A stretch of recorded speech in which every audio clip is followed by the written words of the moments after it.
Usually I have a camera here, but today I've not.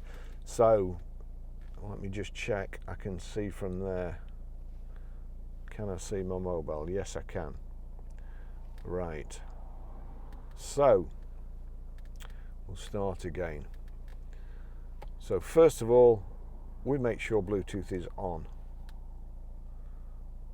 There, Bluetooth on, and we're watching at the bottom.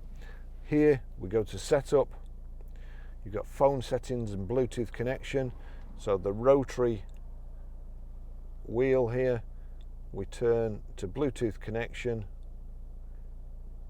There you go, Bluetooth connection. As I say, it goes the opposite way to the way I think. We'll find an empty. Here we go. So 5's empty.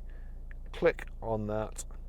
Launch pairing from your device and dial BT pin code 0000. That'll probably change to BT hands-free or something. Oh, my radio it's changed to, sorry.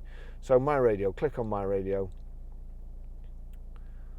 And then we need to do 000 pair. Allow contacts and favourites to sync. Well, I won't. Yes, I will, because I will be using this car for a couple of days while my Range Rover's having the wheels done. So we'll allow that, and that's it connected.